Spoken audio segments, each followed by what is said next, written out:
wetu wa YouTube kwa wale ambao unayasikia hapa. Bwana, kesi ya mwenyekiti wa Chadema Tundu Lissu leo tarehe 6 inaanza tena Inaendelea leo na nimeona itakuwa ni mfululizo sasa.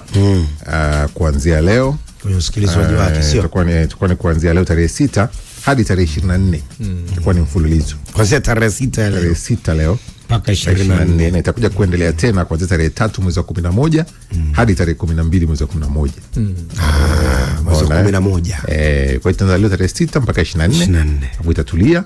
Itakuja kuanza tena mwezi wa 11. Ndio. Sasa ni kesi ya uhaini kama unakumbuka vizuri. Inaendelea, kwa hiyo tuendelee kufuatilia.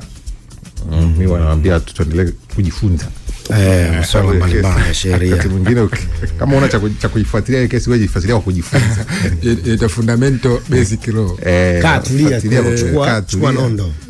Au kama na sheria hiyo utajifunza kujifunza baadhi ya mambo. Utapata tu. Uwezi kutoka kapa ukiangalia au ukifuatilia kesi kama hizi. Kula shule ya bure, sio? Sababu ni kesi nadra sana kusikika Tanzania. Kwa hiyo ukisikia kama hiyo lazima ufuatilie, kwa sababu pia waga zinakuja kuwa reference baadaye huko kwenye kesi nyingine kama hizo. Tunakumbuka mwaka 2025. Kesi ya mwaka 2025 ilikuwa hivi na hivi. Kwa hiyo ili una kumbukumbu fuatilia hii kabisa. Sawa, Mwananchi wameandika taarifa ya majengo ya Kariakoo kushika moto. Unajua kuna trend ya kwa mfano wameandika hapa kwamba kuna majengo 4 ndani ya miezi mitatu yameshika moto. Kariakoo pale. Sasa Mwananchi wenyewe wanasema kilichobainika mpaka sasa ni vifaa vya bei ya dezo. Bure, ni rahisi. Teremko. Unajua wakati mwingine hapo hiyo ya vifaa vya bei ya dezo inasababishwa na aina ya fundi unayemtumia. Kwa sababu wengine sio waaminifu. Inawezekana kwamba wewe unaweka mzigo mzuri, yeye akachakachua, lakini pia wakati mwingine inawezekana sisi tulojenga tunafahamu. Wakati mwingine inawezekana pia wewe mwenyewe unayejenga mmiliki. Umeelewa? Yani ili mradi umalize. Unajua unajenga ili umalize. Sio unajenga ili kitu kuwa imara. Unaambia kuna waya wa 20,000, unachagua kuna wa 7,000. Unataka upi? Shaelewa. Uwe 20,000 au 7,000. Na wewe na akili yako inakwambia kwamba itakuwa inafanana. Utasikia waya 7,000. Utasikia ni wa 7,000. Wa 7,000 ndo nitaenda nao.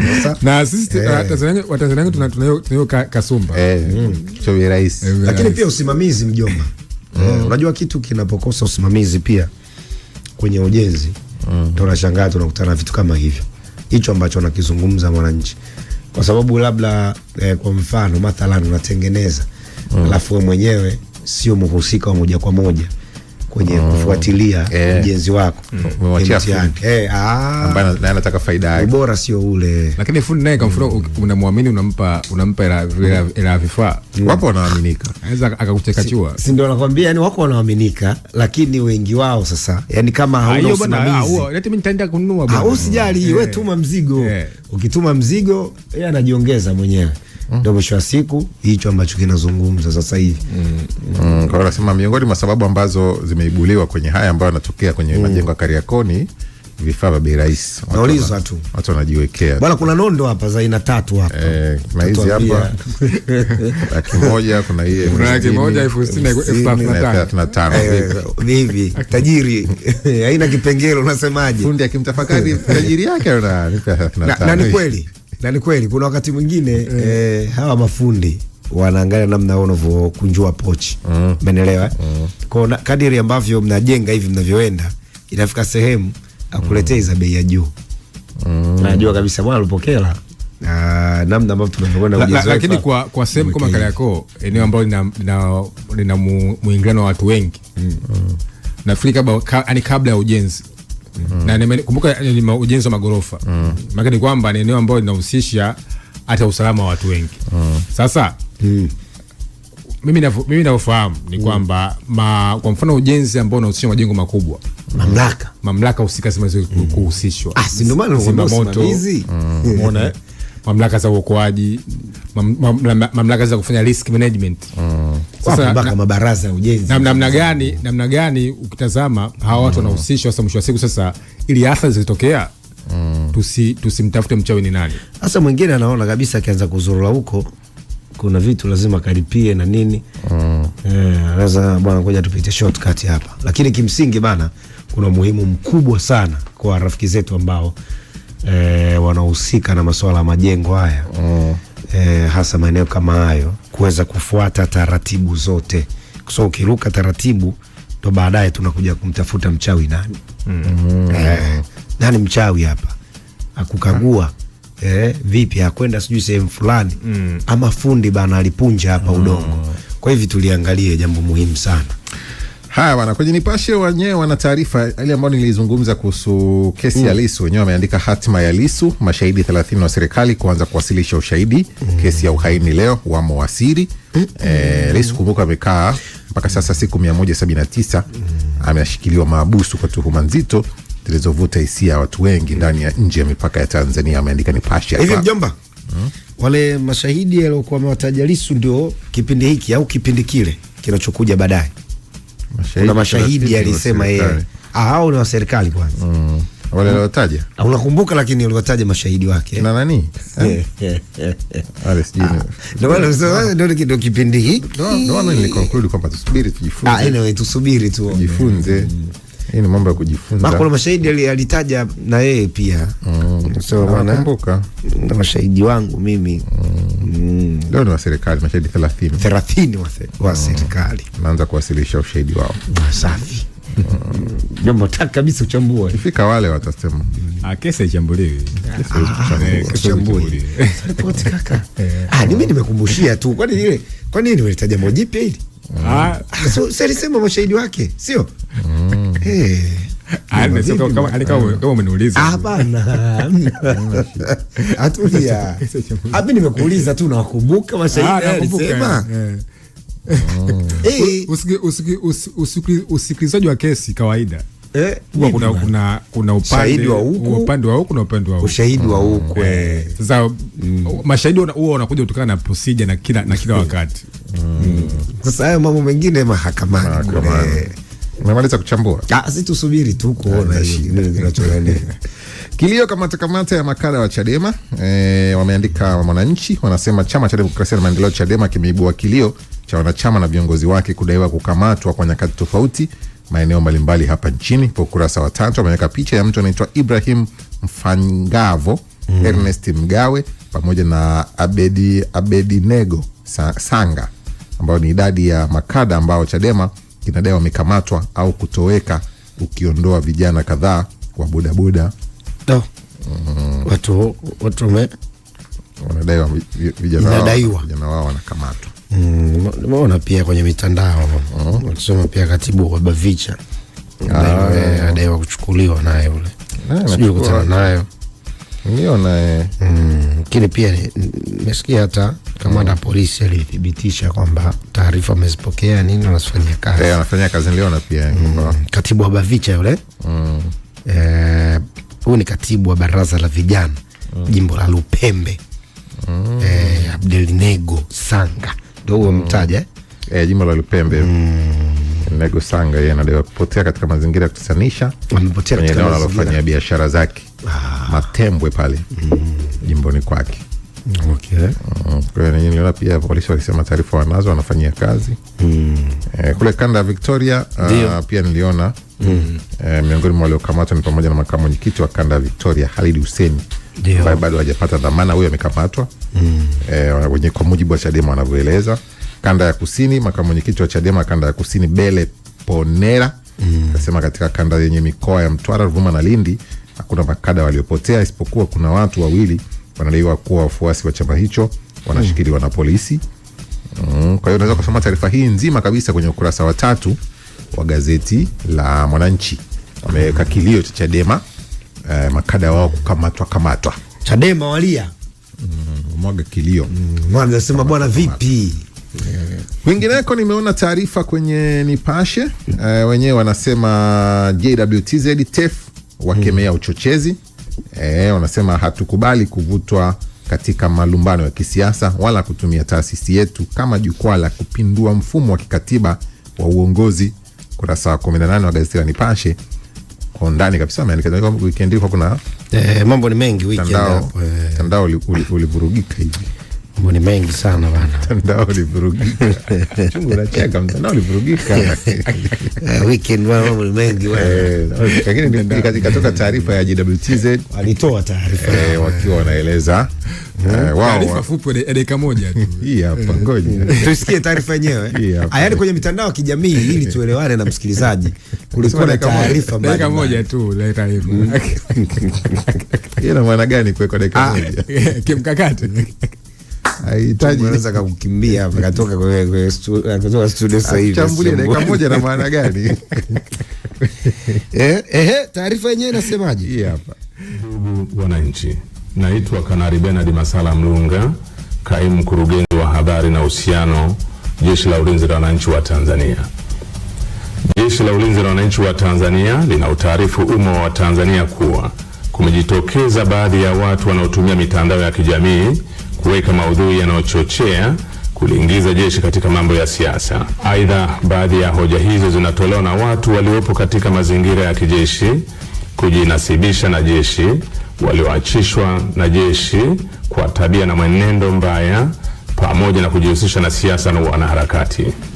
Kwa mantiki hiyo, Jeshi la Ulinzi la Wananchi wa Tanzania linapenda kuutaarifu umma wa Tanzania kuwa linaendelea kutekeleza majukumu yake kikatiba kwa uaminifu, utii na uhodari kwa kuzingatia kiapo chetu. Asanteni. Chungulu kwa semaji? Shote ni clear dakika moja. Sema swala la uchochezi, unajua kwenye mitandao ya kijamii limewaibua watu wengi sana. Niliona pia Chama cha Mapinduzi hata nazungumza, wakalizungumza na lenyewe. Hata ukisoma kwenye Mwananchi wamemnukuu Sumaye hapa. Vurugu hazitangoa CCM, hata jasiri ya CCM kuendelea kuongoza, adai vyama vya upinzani vimekosa ubunifu, avipa mbinu 10 kuiondoa CCM Ikulu, ikiwemo kuwa na hoja na stera zenye kujibu kero za wananchi. Yeye alikuwa anazungumzia kuhusu vurugu na nini. Vurugu haiwezi kuingoa CCM kwa mujibu wa Sumaye. Sasa Sumaye ndo anasema hivi. Atoa mbinu 10. Mwananchi wameripoti yeye amesema. Kwa ameweka mbinu zake sasa, mikakati ambayo watu kama watataka kuifuata wajifunze. Wanaweza kuchomekea hapo, lakini sio kwenye vurugu. Ila dakika moja si tuchambui. Ila dakika moja tuchambui. Mimi nazungumzia hizo issue za nini? Dakika moja kwanza haina maswali. Mimi nilikuwa nazungumzia issue gani, unajua mjomba? Hizo issue za mchungu. Kwa mimi ni mchambuzi mkubwa. Mchambuzi mkubwa Afrika Mashariki. Mchambuzi anaweka nani Afrika Mashariki mchungu. Mimi nilikuwa nakwambia hizo unga hoja yangu mkono anataka yeye, ni kweli hilo alita. Mimi nakwambia chambua dakika moja na kutosha. Uko unasema wewe unaongea. Yaani wewe unaweza kuchambua pia. Mchambuzi mkubwa. Mchambuzi namwamini sana. Mimi nilikuwa nakwambia issue hiyo ya nini hizo. Hizo nini taharuki hizo. Na vitu kama hivyo. Nimeona wadau wengi wamekemea. Nimeona pia hata Mzee Butiku pia nimeona. Mwenyekiti wa taasisi ya Mwalimu Nyerere, Joseph Butiku alitoka pale akazungumza bwana mambo. Viongozi wa dini wamezungumza. Kazungumza pia bwana masuala kama haya. Kwa nafikiri niona pia jeshi la polisi na wenyewe pia jukwaa la waridi. Jeshi la polisi na wenyewe walitoa ile taarifa yao ile na kuendelea na issue za ukamataji na nini. Ona TF kama hivyo umezungumza. Ni mambo msingi sana kuangalia haya. Kila mtu anatamani amani. Amani, yes. Na unajua swala zima la amani ni swala ambalo linamhusisha kila mtu. Watu wanaamini kwamba lenye aliwahusu. Hapana, linamhusu mtu yoyote. Yaani amani ni jambo ambalo linamhusisha kila mtu. Na msingi wa amani lazima ujengwe na hao ambao wanaitwa stakeholders. Hivi kwa mfano umeona watu ambao umewataja ambao wamezungumza. Hao ni watu ambao wana ushawishi, wana influence. Kwa mfano Mzee Butiku ni mtu ambaye ni mzee wa taifa. Unazungumzia jukwaa la wahariri. Sawa, unazungumzia jeshi la polisi. Sawa, hizo ni taasisi nyeti ambazo zimezungumza. Kwa sasa hiyo inakuonyesha kwamba namna gani amani ni kitu ambacho kinamhitaji kila mtu. Lakini vile nafikiri kwamba kuna umuhimu mkubwa bwana Mtei. Watu wafundishwe zaidi kuhusu uzalendo. Wapi? Tuanze kufundishiwa wapi? Yaani watu wafundishwe kuhusu uzalendo, kwa maana kwamba kwa mfano kujua masuala kwa mfano ya historia, kuipenda nchi yetu, ndio uzalendo wenyewe. Umeona?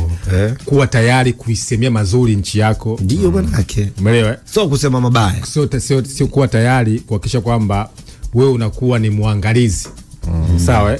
na unakuwa ni balozi sawa wa kusimamia nchi yako sawa hiyo sasa itasaidia vivile kujenga jamii ambayo inakuwa inajua taifa limetoka wapi, lipo wapi na linaelekea wapi. Nilikuwa nawaambia watu jana kwamba mataifa ambayo tunaona ni kama yana vurugu hivi sisi tunaamini kwamba wana vurugu hivi lakini amini useme ukikaa na wananchi wao wao wenyewe, yani ukikaa na wananchi wao mmoja mmoja ukiwaambia waizungumzie nchi yao hakuna anayedharau, hawezi kuzungumza vibaya. Yani inawezekana nchi kuna vurugu kubwa mapambano ni makubwa kuna watu hawaelewi serikali wanaenda huko, lakini ukikaa na mtu kuhusu nchi yake ataitetea mpaka kesho kabisa. Sisi tunatoka huko, kuna mtu ambaye anaamini kwamba yupo hapa anaamka analala anaamka tena analala, lakini ukimuuliza kuhusu hapa alipo anapazarau yupo hapa Tasema mimi bora ningekuwa Ulaya lakini wewe upo uondoki bana hivi. Kuna watu ambao mataifa yao yanavurugu kweli kweli, lakini akianza kuitetea nchi yake anasema hii nchi mbona kama tunaona kama inamtesa, lakini yani tunaona kama ina vurugu kubwa itakuwa mtu analia kwa naenda wapi anaitetea. Yani ule utaifa wako ukiweka mbele mengine yote yanasogea. Safi sana bana. Hayo ndio yaliyojiri kwenye eneo hilo. Nikukumbushe pia kampeni zinaendelea bado siku 22 kuelekea uchaguzi mkuu. Magazeti yameandika pia kuhusiana na kampeni mbalimbali. NCCR Mageuzi wanasema majengo kuwa rafiki kwa watu wenye ulemavu. Ukurasa wa 10 wa gazeti la Uhuru unaweza kwenda kusoma. Lakini pia unaweza ukasoma pia taarifa nyingine ya kishindo kikubwa cha kampeni za Dr. Samia. Uhuru wameandika pia. Lakini kwenye gazeti lingine kwenye Nipashe pia wameandika Azaki kamati ya watu 25 yatosha kumaliza kiporo cha katiba mpya. Azaki zinasema kwamba kamati ya watu 25 inatosha kabisa 25 people kumaliza swala la katiba mpya. Nasema liko sehemu ambayo litakuwa kumaliziwa tu. Tunaye kuulizana hapa swali kwamba kutoka pale kwa Warioba kuja huku kwa maana ile rasimu ile imepita miaka. Maana kuna baadhi ya mambo pia miaka kama 11 kuna baadhi ya mambo pia yamebadilika tena. Kuna baadhi ya mtazamo pia yamebadilika. Kizazi kipya kimekuja. Mazingira pia yamebadilika. Tunaweza kuanzia pale au tukianza tuanze upya. Ni swali pia la kujiuliza. Kwa sababu tayari ingekuwa ni mwaka jana tukisema tuendelee pale miaka 10 kitu tunasema manake kuna kitu pia kitakuwa kimebadilika. Hata waliotoa maoni kipindi kile wengine pia watakuwa hawapo, wengine watakuwa kuna watu wapya wanataka kutoa maoni yao, tunafanyaje? Na hata hayo maoni ambayo yametolewa hivi ni maoni mseto. Kuna watu wanaamini katika minimum reform, mabadiliko madogo. Kuna watu ambao wanaamini kwamba hii katiba imetutoa mbali, imetufikisha paka hapa.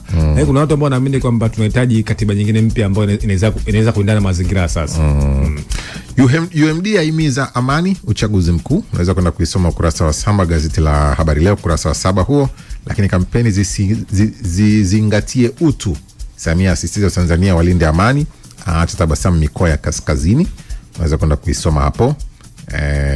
Lakini pia kwingineko wameandika vijana wahimizwa wakatae kutumika. Unaweza kuisoma.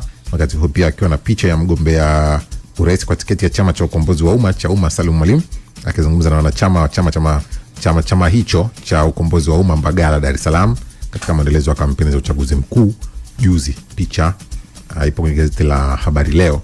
Unaweza kwenda kuisoma vizuri kupitia hapo. Lakini pia magazeti mengi yameandika kuhusiana na kampeni. Unaweza kupita ukawa unasoma wanasiasa wameahidi nini kuelekea kwenye uchaguzi. Ahadi 30 za Samia, mikoa milioni 14 washiriki mikutano, tushazungumza hiyo. Kwenye gazeti la Nipashe pia wameweka hiyo taarifa. Hayo ndio lepo kwenye magazeti. Sawa bana, tumalize na hili moja mjomba la kimataifa. Nilikuwa naangalia kufikia jana tarehe 5 sio? Kuna mvutano ambao unaendelea kuhusiana na eneo la Atiki. Sawa bwana, Arctic. Unaweza kusema hivyo, Arctic. Ni barafu kubwa sana. Sehemu yenye barafu sana. Asante bwana kwa kunisaidia. Kaskazini huko mwa dunia huko barafu la kutosha na nini. Nasikia moja eneo ambalo linagombaniwa sana. Sasa mchungu unajua amekuwa akifuatilia ya mambo na bwana. Yes, kwanza hilo ni eneo la kimkakati sana Arctic. Na inatajwa ni eneo ambalo lina rasilimali kubwa sana ya mafuta na gesi. Okay. Sasa Urusi anaitumia ile eneo kwanza na kambi zake za kijeshi. katika ile eneo kule tayari anakita kule hizo eneo.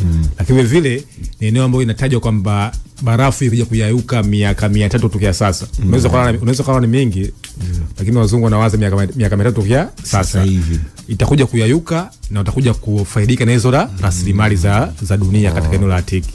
Lakini hivyo kitazama ni eneo la kimkakati kati ya masuala mazima ya kiulinzi, ya kiusalama, kama vile ambavyo ilivyokuwa Greenland ukitazama, ambao Marekani nayo anataka kuichukua, Trump ana mpango wa kuinunua, au kama vile ilivyo kwa mfano Mexico, maeneo ya kimkakati. Kwa Arctic ukitazama limekuwa ni eneo kubwa la kihistoria, na kuna documentary nyingi sana ambazo zinaonyesha umuhimu wa sehemu ya Atiki katika ushindani wa siasa kiulimwengu. Sasa NATO, kuliko NATO kuingilia kati katika hili nao? Unajua duniani kuna maeneo ambayo tunasema yanagombaniwa, inaitwa pin state. Yaani duniani kuna maeneo ambayo yanagombaniwa. Eneo kwa mfano la Taiwan, eneo ambalo linagombaniwa, Arctic linagombaniwa, eneo kwa mfano Mexico linagombaniwa, Palestina linagombaniwa, maeneo kwa mfano ya Iran, sawa, yanagombaniwa. Kuna maeneo ambayo ni potential. Yaani ukiwa nayo maeneo unakuwa na power politics, unakuwa na nguvu ya kisiasa, ya kimaamuzi katika ulimwengu. Kwa mfano, mtu ambaye atakuwa na ushawishi Taiwan anaweza kudhibiti nchi karibia 32 za ukanda wa Asia. Mtu ambaye anaweza kudhibiti Palestina anakuwa na uwezo kumiliki kudhibiti nchi karibia 60 za Kiarabu. Mtu ambaye anaweza kumiliki Cuba, maana kuna ushawishi, anakuwa na uwezo wa kuzika nchi za Marekani na nchi za Amerika Kaskazini. Sasa haya maeneo ya Atiki ukitazama ni maeneo ambayo kimsingi yanagombaniwa. Kwa sasa ugombaniaji wa maeneo ya kimkakati huwa yanasababisha mataifa makubwa kuweza kuwa na nguvu za maamuzi katika siasa za kiulimwengu. Yes. Sawa, endelea kutuandikia maoni kupitia kwenye ukurasa wetu wa YouTube. Nimekuona Jafari Kopo, nimekuona Zison Peterson, nimekuona pia Steven Kudaka, Arnold Shirima na wengine wote ambao mnatucheki. Big Mpiana, rais wa Ubungo, nimekuona pia kupitia kwenye ukurasa wetu wa YouTube. Tukirudi hapa itakuwa ni muda wa Lenzi. Endelea kusalia na sisi. Namba ya kutuandikia ujumbe pia ni 0683 8029 668. Saudi Mteja nilipokea yuko hapa, Godfrey Mchungu pia yupo. Tunakwenda mpaka 3 kamili za asubuhi. Usitoke. Baki hapo. Tunalipa bill dakika 0 tu. Tunarudi 97.7 East Africa Radio Tanga. Together tunawakilisha. This is East Africa Radio. Play only the best music. Hawa jamaa wanazuka ngoda.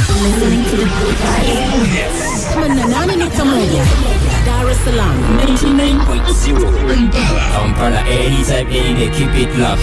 94.7 Nairobi. Yani kila kitu napata hapa. Sikiliza radio gani tena? Mimi ndio nishafika sasa. You're listening to only the best radio station. Radio station. East Africa Radio. Together tunawakilisha. Dakika 120 za kisport zilizoshika viwanjani siku nzima. Shindana siku zote na